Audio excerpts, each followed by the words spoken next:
Hello students. हम लोग आज लेकर आए हैं chapter number second class 10th science acid and bases. इस चैप्टर में हम लोग चैप्टर नंबर सेकंड जो है इसके ऑब्जेक्टिव क्वेश्चन सॉल्व करने वाले हैं।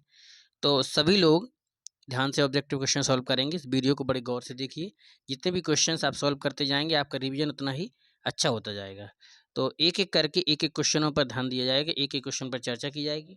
सभी स्टूडेंट जुड़ जाएंगे लाइव में और जुड़ने के बाद एक एक क्वेश्चन का आंसर देने का प्रयास करेंगे।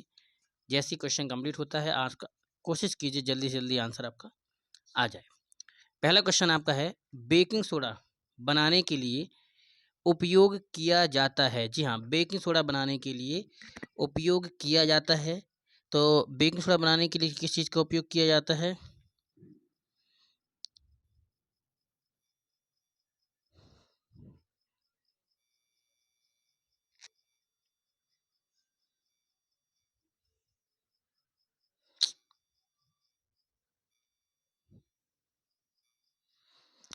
हाँ, सॉरी, बेकिंग सोडा बनाने के लिए उपयोग किया जाता है किसका?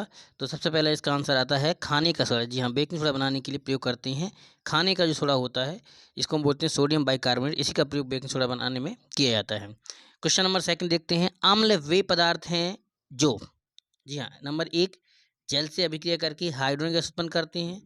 बी, जलीय विलयन में हाइड्रोजन ऑक्साइड आयन बनाते हैं या हाइड्रोक्साइड आयन बनाते हैं। सी, जलीय विलयन में हाइड्रोनियम आयन बनाते हैं। डी, जलीय विलयन में H+ आयनों की सांद्रता को कम कर देते हैं। तो वास्तव में अम्ल वे पदार्थ होते हैं जो जलीय विलयन में हाइड्रोनियम आयन यानी H3O+ आयन बनाते हैं। क्वेश्चन नंबर थर्ड, क्रिस्टलीय धावन सोडा में क्रिस्टल जल के अणुओं की संख्या क्या होती है? क्रिस्टलीय धावन सोडा, तो आपने फॉर्मूला पढ़ा होगा Na2CO3 इंटू 10H2O। ये है आपका क्रिस्टलीय धावन सोडा का फॉर्मूला। तो इसमें 10H2 आया हुआ है, तो हम कह सकते हैं कि क्रिस्टलीय धावन सोडा में क्रिस्टलन जल के अणुओं की संख्या होती है 10। इसके बाद नेक्स्ट क्वेश्चन नंबर 4, जिप्सम का रासायनिक सूत्र क्या है? तो जिप्सम आप लोगों ने पढ़ा हुआ है, क्या है जिप्सम का रासायनिक सूत्र क्या रहेगा? CaSO4 इंटू 2H2, यह हो सकता है CaSO4 इंटू हाफ H2। तो इस CaSO4 का होल ट्वाई इंटू हाफ H2 इस तरीके रहेगा। तो जैसे आपका ये हो जाएगा क्वेश्चन, इसका आंसर बी हो जाएगा फोर्थ का, CaSO4 इंटू 2H2। इसके बाद नेक्स्ट है, एसिटिक अम्ल एक दुर्बल अम्ल है। तो एसिटिक अम्ल दुर्बल अम्ल क्यों है, इसका क्या रीजन है? तो इसमें देखते हैं, इसके सॉरी ए है इसका कि इसमें पानी की मात्रा अधिक होती है। बी, ये है एक अकार्बनिक अम्ल है। सी, इसके आयरन की मात्रा कम होती है। तो आपको पता है कि जिस अम्ल की आयरन की मात्रा जितनी कम होती है उतना ही दुर्बल होता है। तो इसका सही रीजन रहेगा इसके आयरन की मात्रा कम होती है। निम्नलिखित में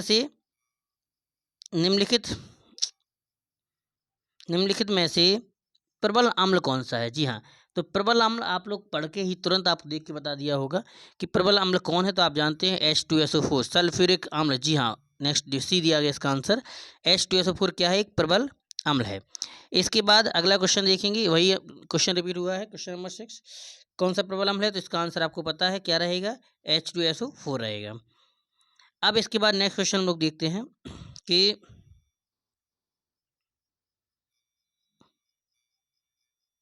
क्वेश्चन नंबर 7 पे आते हैं। निम्न में से दुर्बल अम्ल कौन सा है? तो आपको देख के ही पता चल गया होगा मेरे हिसाब से। दुर्बल अम्ल, हाइड्रोक्लोरिक अम्ल एक प्रबल अम्ल है, नाइट्रिक अम्ल HNO3 एक प्रबल अम्ल है, H2SO4 भी क्या है? एक प्रबल अम्ल है।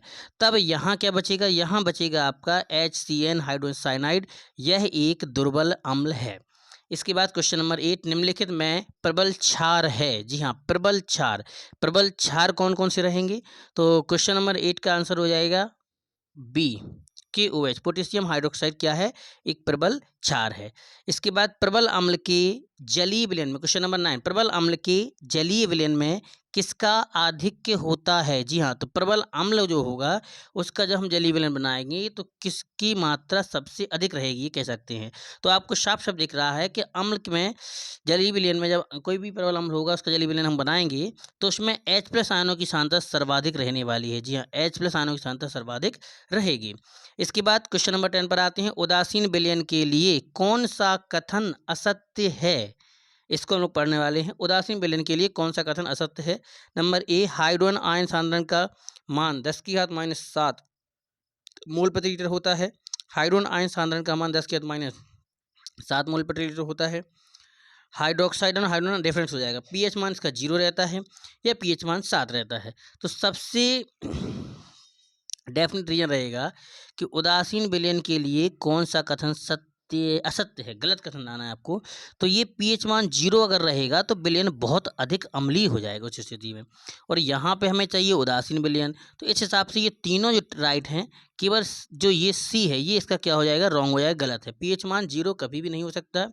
उदासीन विलयन का पीएच मान 7 होता है, बिल्कुल सही है। उदासीन विलयन में हाइड्रोजन आयन की सांद्रता भी 10⁻⁷ मोल प्रति लीटर होती है, और हाइड्रोक्साइड आयन OH- आयन की जो सांद्रता रहती है वो भी 10⁻⁷ मोल प्रति लीटर रहती है। एक क्वेश्चन आया है, एक विलयन में हाइड्रोक्साइड आयन का सांद्रण 1 × 10⁻12 मोल प्रति लीटर है।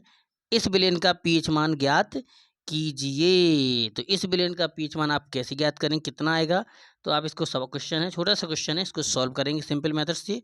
हाइड्रोक्साइड आयन दिया गया है तो एक फॉर्मूला होता है कि H+ आयन सांद्रण और मल्टीपल OH- आयन सांद्रण इज इक्वल टू ये रहेगा 10⁻⁻14 या कुल या ओनली 14 हो सकता है। तो इससे हम सॉल्व कर सकते हैं इसको। अगर 10⁻⁻12 है तो इसको हम सबसे करेंगे, बचेगा 10⁻2। इस हिसाब से इस विलयन का जो पीएच मान रहेगा वो रहने वाला है आपका, कितना रहेगा? वो रहेगा आपका 2। कैसे रहेगा, इसको सॉल्व करने का मेथड देख लीजिए। एक फॉर्मूला आपने पढ़ा होगा कि pH + POH is equal to 14। इस फॉर्मूले से हम लोग निकाल सकते हैं। इसमें आपके पास क्या है, ये दिया गया है हाइड्रोक्साइड आयन सांद्रता, इट मीन्स POH आप निकालोगे तो ये निकलेगा 12। ठीक है, अब 12 निकलेगा तो इसी फॉर्मूले में आप वैल्यू रख दोगे तो ये हो जाएगा क्या, pH + 12 इज इक्वल टू 14। तो 12 सब्सट्रैक्ट कर दो कि pH की वैल्यू आ जाएगी 2। तो ये इसका आंसर हो जाएगा 2। इसको बिल्कुल करेक्ट मान लीजिए, इसका आंसर हो जाएगा 2। नेक्स्ट है, किसी जलीय विलयन का पीएच मान 4 है, उस विलयन में हाइड्रोजन आयनों की सांद्रता कितनी रहेगी?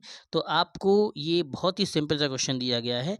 यदि किसी विलयन का पीएच मान कितना है, 4 है, तो हाइड्रोजन आयनों की जो सांद्रता रहेगी यानी वो रहने वाली है H+ आयन सांद्रता इक्वल टू 1 × 10⁻⁻4 ये रहेगी। इट मीन्स आपका जो आंसर हो जाएगा वो होने वाला है 1.0 × 10⁻⁻14। नेक्स्ट क्वेश्चन चलेंगे, आगे बढ़ेंगे। कितना क्वेश्चन हो गया, 12 हो चुका। 13 क्वेश्चन, शुद्ध जल का पीएच मान कितना होता है? जी हाँ, शुद्ध जल का पीएच मान कितना होता है? शुद्ध जल का पीएच मान कितना होता है? तो अब आपने पढ़ा होगा चैप्टर क्वेश्चन नंबर 13 में, शुद्ध जल का पीएच मान वो है जिसमें ना ही जल अम्लीय रहता है ना ही क्षारीय रहता है, तो ये उदासीन रहता है, इसलिए पीएच मान रहेगा इसका 7। कितना रहेगा पीएच मान? रहेगा इसका 7 रहेगा पीएच मान। जी हाँ। इसके बाद नेक्स्ट देखेंगे, आपका हो जाएगा नेक्स्ट क्वेश्चन, अम्लीय विलयन का पीएच मान क्या होता है? तो अम्लीय विलयन का क्वेश्चन नंबर 15, अम्लीय विलयन का पीएच मान क्या रहता है? तो हाँ, अम्लीय विलयन का पीएच मान रहने वाला है, कितना रहेगा? अम्लीय विलयन का पीएच मान हमेशा 7 से कम रहता है। कितना रहता है? 7 से कम रहता है अम्लीय विलयन का पीएच मान।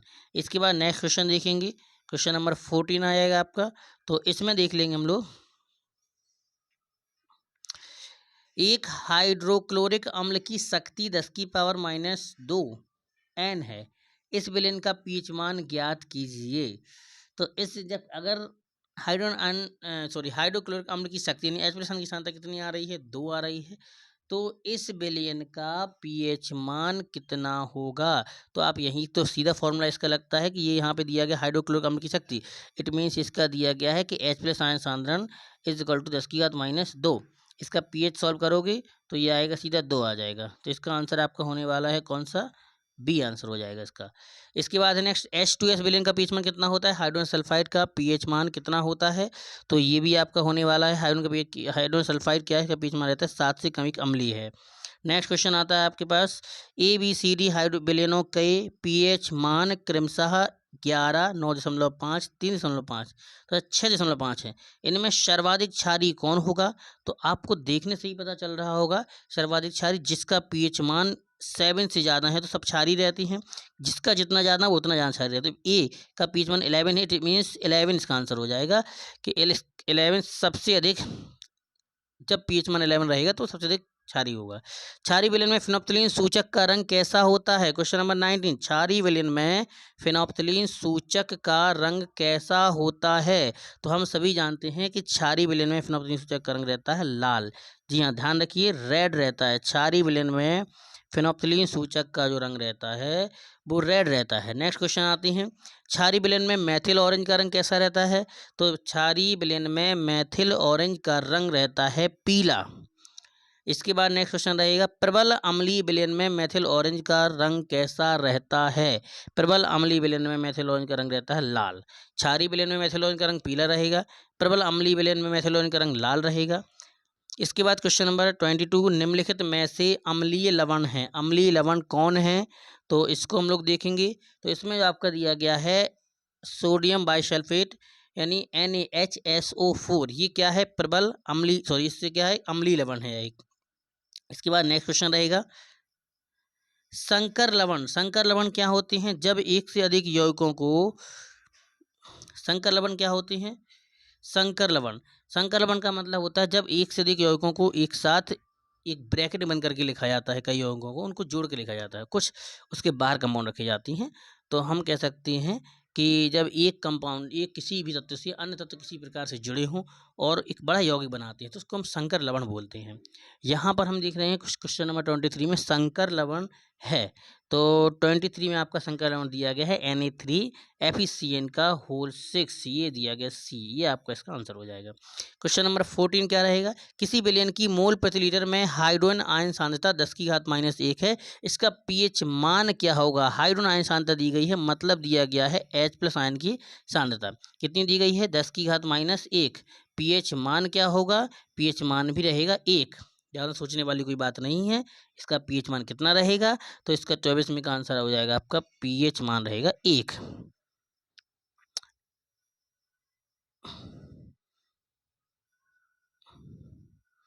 इसका आंसर हो जाएगा 24 का पीएच मान 1। नेक्स्ट रहेगा, हाइड्रोजन आयन सांद्रण का मान 10⁻⁻5 मोल प्रति लीटर है, इसका पीएच मान कितना रहेगा, तो इसका 25 का पीएच मान आपका रहेगा 5, इसका पीएच मान रहेगा 5। नेक्स्ट क्वेश्चन आएगा कि एक विलयन में हाइड्रोजन सांद्रता 10⁻⁻7 मोल प्रति लीटर है, इस विलयन का पीएच मान कितना रहेगा, इस विलयन का पीएच मान रहेगा 7। यहीं से आप देख सकते हैं, यदि H+ आयन की सांद्रता दी गई है 1 × 10⁻⁻7, देन आपको याद रखना है कि इसका पीएच मान हो जाएगा 7, बस इतना सोचना है केवल। नेक्स्ट क्वेश्चन देखते हैं कि सोडियम कार्बोनेट का जलीय विलयन का, हाँ 26 का जो आपका आंसर रहेगा वो हो जाएगा 7। 27 देखते हैं कि सोडियम कार्बोनेट का जलीय विलयन होता है, जी हाँ, सोडियम कार्बोनेट जिसे हम लोग धावन सोडा भी बोल देते हैं, इसका जलीय विलयन कैसा रहेगा, तो कपड़े आप लोग जानते हैं कैसे विलयन से धोए जा सकते हैं, ये रहेगा 27 का डी रहेगा, तो सॉरी डी नहीं है, सी रहेगा, क्षारीय रहेगा, क्या रहेगा, क्षारीय, यहाँ में प्रिंट हो चुका है, क्षारीय रहेगा। इसके बाद देखते हैं 28 पर, सोडियम कार्बोनेट के जलीय विलयन में कार्बन डाइऑक्साइड अधिकता में प्रवाहित करने पर होता है, सोडियम कार्बोनेट के जलीय विलयन में यानी Na2CO3 के जलीय विलयन में कार्बन डाइऑक्साइड गैस अधिकता में प्रवाहित करने पर क्या होता है, प्रवाहित करने पर हमें प्राप्त होता है सोडियम बाइकार्बोनेट। जी हाँ, ये क्या है, सोडियम बाइकार्बोनेट बनाने की एक विधि है कि सोडियम कार्बोनेट के जलीय विलयन में कार्बन डाइऑक्साइड गैस प्रवाहित करने पर सोडियम बाइकार्बोनेट का निर्माण होता है, यानी आपका बन जाता है फॉर्मूला, होता क्या है, ये रहेगा इस तरीके से कि सोडियम कार्बोनेट का जलीय विलयन, सोडियम कार्बोनेट मीन्स Na2CO3, जलीय विलयन प्लस H2O क्या प्रवाहित करेंगे, CO2, देन आपका ये बन जाएगा NaHCO3 सोडियम बाई कार्बोनेट। तो इतना आपको याद रखना है। इट मीन्स यहाँ पे हो जाएगा NaHCO3। नेक्स्ट देखेंगे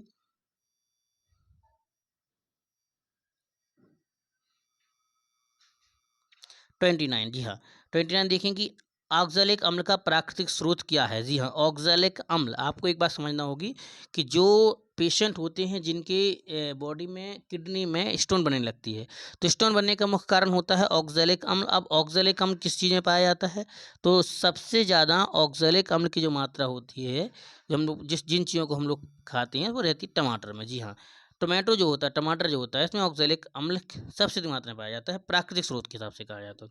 इसके बाद नेक्स्ट क्वेश्चन रहेगा 13, आग बुझाने वाले यंत्रों में प्रयुक्त होने वाला पदार्थ। जी हाँ, आग बुझाने वाले यंत्रों में कौन सा पदार्थ प्रयुक्त होता है, तो इसको भी हम लोग देख के चलेंगे। आग बुझाने वाले यंत्रों में प्रयुक्त होता है Na2CO3, सोडियम कार्बोनेट का प्रयोग आग बुझाने वाले यंत्रों में किया जाता है।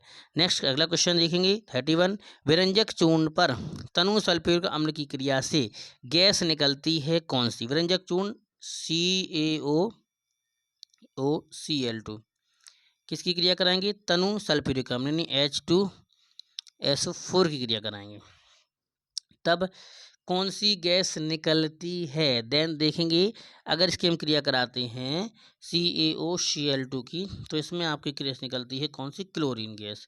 तो इसका आंसर आपका हो जाएगा 31 का सी आंसर हो जाएगा, क्लोरीन गैस। इसके बाद रहेगा सल्फर डाइऑक्साइड का जलीय विलयन होता है। सल्फर डाइऑक्साइड का जलीय विलयन कैसा होता है, तो आप याद रखिए सल्फर डाइऑक्साइड जलीय विलयन रहता है अम्लीय। क्यों रहता है, क्योंकि आप जानते हैं SO2 की रिएक्शन हम जल से कराते हैं तो मुख्य रूप से क्या बनता है, H2SO4 बनता है। ये क्या है, अम्ल है। तो इतना आपको याद रखना है। नेक्स्ट क्वेश्चन रहेगा निम्नलिखित में से कौन सा लवण कैलासन जल नहीं रखता है। कौन सा लवण कैलासन जल नहीं रखता है, इसका मतलब है कि क्रिस्टीय जल नहीं रखता है। तो इसी रहेगा आपका बेकिंग सोडा। बेकिंग सोडा खाने वाला सोडा, फॉर्मूला हो जाएगा NaHCO3। इसमें कोई क्रिस्टलीय जल नहीं रहते हैं, ये बेकिंग सोडा हो जाएगा। अब नेक्स्ट इसके बाद हम लोग देखेंगे कि अम्लीय वर्षा के जल का संभावित पीएच मान, या अम्लीय वर्षा का जल होता है उसका लगभग पीएच मान कितना होता है। अम्लीय वर्षा के जल का पीएच मान रहता है 5.2। जी हाँ, 5.2 अम्लीय वर्षा के जल का पीएच मान कितना रहता है, 5.2। नेक्स्ट क्वेश्चन रहेगा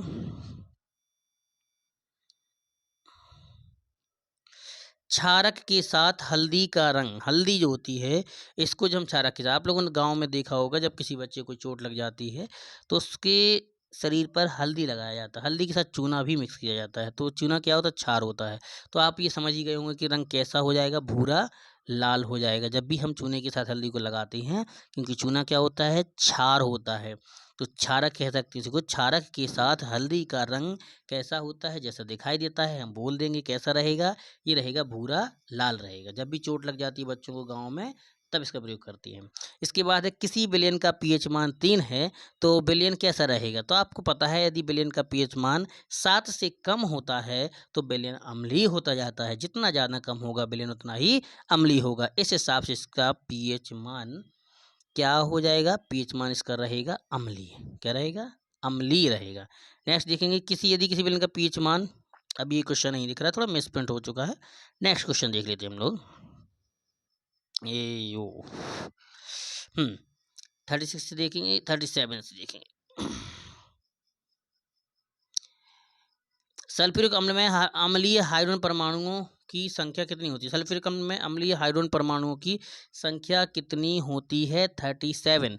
सल्फ्यूरिक अम्ल का फॉर्मूला क्या होता है, H2SO4 रहता है। तो आपको साफ साफ दिख रहे हैं कितने हाइड्रोजन हैं, 2 हाइड्रोजन हैं। तो यहाँ इसका आंसर क्या हो जाएगा, इसका आंसर हो जाएगा 2। पाचन के दौरान उत्पन्न जठर रस की पीएच कितनी होती है, तो जठर रस की पीएच होती है 7 से कम। विलयन कैसा बनता है, अम्लीय बनता है। जठर रस का पीएच मान अम्लीय रहता है जठर रस। जल को जीवाणु रहित बनाने के लिए उपयोगी पदार्थ कौन सा है। जल को जीवाणु रहित बनाने के लिए उपयोगी पदार्थ होता है विरंजक चूर्ण, जिसे ब्लीचिंग पाउडर बोलते हैं। इसका फॉर्मूला रहेगा CaOCl2। याद करके बैठेंगे बिल्कुल। नेक्स्ट देखेंगे इसके बाद धावन सोडा का रासायनिक सूत्र क्या होता है। धावन सोडा Na2CO3 इंटू 10H2O, यानी आपका हो जाएगा ए आंसर। धावन सोडा का रासायनिक सूत्र क्या हो जाएगा, ए।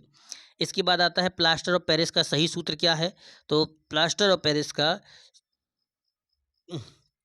सही सूत्र क्या है, POP plaster of Paris, CaSO4